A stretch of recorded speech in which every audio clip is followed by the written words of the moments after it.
WWE's annual Extreme Rules pay-per-view takes place in 48 hours, and the match card for the event has a total of 6 matches. I'm really happy that WWE decided to cut back on matches again, because when the pandemic ended and the shows started opening up again, you had like 9-10 matches, and that was way too much. Wrestling shows are just so much more enjoyable, and they're much better off when the card is condensed rather than having them jam-packed with as many matches as possible.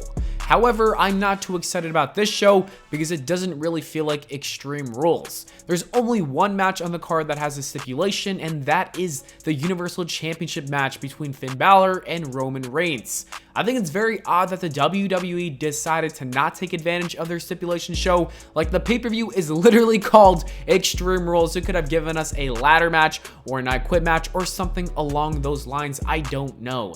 Anyways, that's why there hasn't been too much hype around this pay-per-view. However, I'm still going to give you my predictions for the show. So without further ado, let's get right into my predictions. The first match on the card that we will talk about is the triple threat match for the United States Championship, and Damian Priest will be defending his title against the former champion Sheamus, as well as the new challenger Jeff Hardy. And I love how the fans were just complaining about the fact that WWE was misusing Jeff Hardy, and now the company instantly put him in a mid-card title match at a pay-per-view. It just shows that the WWE is trying to listen to some capacity, and that is pretty cool. With that being said though, it's also worth mentioning that Jeff Hardy is not winning the US Championship.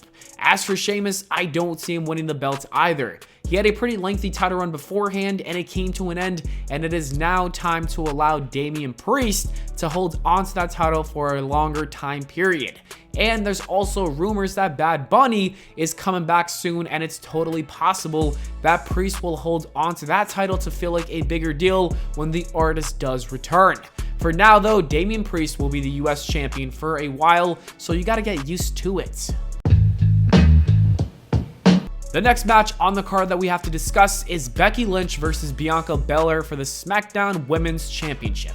This is surprisingly the most exciting match that I'm looking forward to right after Finn Balor and Roman Reigns, because the WWE have done a fantastic job at using both Becky and Bianca's star power to make this match have a big fight feel. I can confidently say that these two women feel like true superstars, and I think they can definitely draw a crowd in my opinion.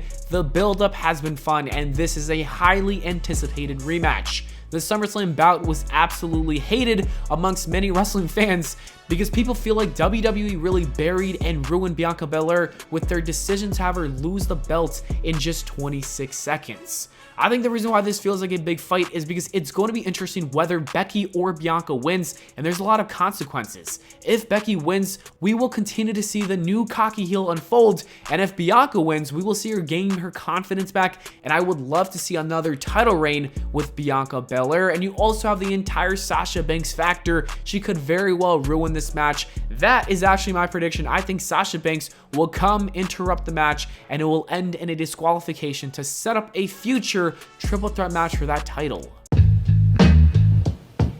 The Street Profits are going to have another title match with the Usos for the Smackdown Tag Team Championships, and I'm not gonna lie, I would have been very excited about this match on the pay-per-view if we had not seen it on TV a few times in the last month. You really start to not care about a feud if you've seen it multiple times on SmackDown. You know what I mean?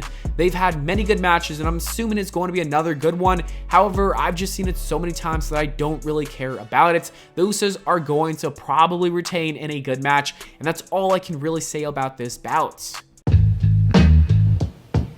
After that, we have Alexa Bliss challenging Charlotte Flair for the Raw Women's Championship, and I've got to admit it, I'm kind of digging this feud. This is something I never expected to say because I was not a fan of this Alexa Bliss gimmick, but I do think that she's gotten a lot better since WWE is doing a lot less supernatural spots. That is when she's at her best. I can get behind a creepy Alexa Bliss who does not have superpowers. Anyways, it's been a pretty decent feud, and the storyline with these two is good.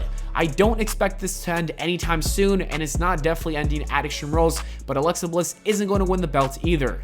Charlotte will retain the Raw Women's Championship and probably continue this rivalry in the future. I see Alexa Bliss eventually getting the belt in a few months, and if that doesn't happen, she's definitely going to win the Royal Rumble and then win at WrestleMania 38. That is my prediction. I am locking it in now. Liv Morgan versus Carmella is the most random match that was announced for this pay-per-view because it kind of just happened. I suppose that the WWE is finally going to attempt to make Liv Morgan a star, and putting her on a WWE pay-per-view in a singles match is a good way to start. I see Liv Morgan easily winning this match to gain some momentum, and that's about it.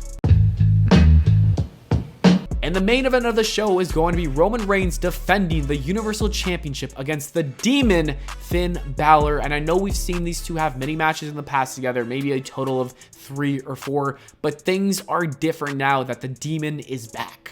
I have no doubt that this is going to be the match of the night. It's going to be really interesting to see how WWE tries to book this match, because if you know, the Demon never lost on the main roster, and I also don't see Finn Balor winning this match, so it's going to be interesting to see what he does. But I think that this might be the first loss that he suffers on the main roster, because Roman Reigns simply cannot lose. Maybe the Usos will get involved to make it seem like he got screwed over, or maybe someone else might screw him over. Who knows? Brock Lesnar could also come and just, fuck shit up if he wants. You'll never know. We'll see what happens. But Roman Reigns is walking out of Extreme Rules as the champion. Anyways, that is it for the video, guys. Thank you so much for watching. I hope y'all enjoyed. If you did, please make sure to leave a like and subscribe for more. Let me know your thoughts on Extreme Rules and your predictions in the comments below. And on the screen right now are some other videos that you should totally check out if you have some free time. So go ahead and click one of them. I will see you all in the next video.